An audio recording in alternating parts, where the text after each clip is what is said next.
নারী জাগরণের অগ্রদূত বেগম রোকেয়ার ১৪৫তম জন্মদিন আজও অযত্ন অবহেলায় পড়ে রয়েছে তার বসতভিটা।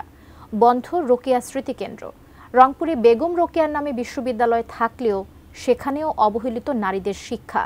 রংপুর থেকে শাহরিয়ার মিমের তথ্যে মনিরুজ্জামানের ক্যামেরায় ডেস্ক রিপোর্ট। দেয়ালের কোথাও কোথাও পড়েছে ছাতা, কোথাও খসে পড়েছে পলেস্তারা, মরিচা ধরেছে দরজা জানালায়। পাঠাগার, প্রশিক্ষণ কক্ষ ও মিলনায়তন সহ সবগুলো কক্ষে ধুলোর আস্তর। বেগম রোকেয়া স্মৃতিকেন্দ্রের আলমারিগুলো শূন্য, নেই কোনো স্মারক। দীর্ঘদিন ধরে সংস্কার না হয় ভবনের বিভিন্ন স্থানে ধরেছে ফাটল, নষ্ট হচ্ছে মূল্যবান জিনিসপত্র। একই অবস্থায় রোকেয়ার বসতভিটার। রংপুরের মিঠাপুকুর উপজেলার পায়রাবন্ধ ইউনিয়নে বেগম রোকেয়ার জন্মভিটা। এখানে স্মৃতিকেন্দ্র চালু হয় ২০০১ সালে। দিন দিন উন্নতি হওয়ার কথা থাকলেও দুই যুগেই তা বিলীনের পথে। তার জন্মদিন ও প্রয়াণ দিবস একই দিন ৯ ডিসেম্বর হয়। কেবল এই দিনেই করা হয় কিছু পরিচ্ছন্নতার কাজ।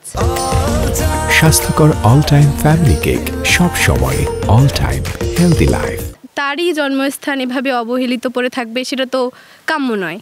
পাঠাগারটা দেখলাম, সেখানেও আরও কিছু সংস্কার বা আরও কিছু উন্নতি করা দরকার। কোনো দিবস হিসাবে মানে এটার যত্ন বা রক্ষণাবেক্ষণ না করে প্রত্যেকটা দিনই এর কিছু পরিচর্যা করা উচিত। তবে দ্রুতই স্মৃতিকেন্দ্র ও বসতভিটা সংস্কারের কাজ শুরু হবে বলে আশা করা হচ্ছে। দ্রুতই বিভিন্ন কার্যক্রম আবার শুরু করতে পারবো।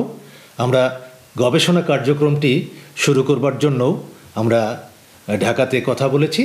আশা করছি এখানে রোকেয়া নিয়ে গবেষণার বিশেষ কার্যক্রমটিও অচিরেই চালু হবে। ১৮৮০ সালের ৯ ডিসেম্বর এই পায়রাবন্দে জন্মগ্রহণ করেন বেগম রোকেয়া। জীবন উৎসর্গ করেছিলেন নারীদের মুক্তি ও শিক্ষার সংগ্রামে। ১৯৩২ সালের একই তারিখে মহাপ্রয়াণ হয় এই মহীয়সী নারীর। শাহানা জাহান, ডেস্ক রিপোর্ট, এটিএন নিউজ।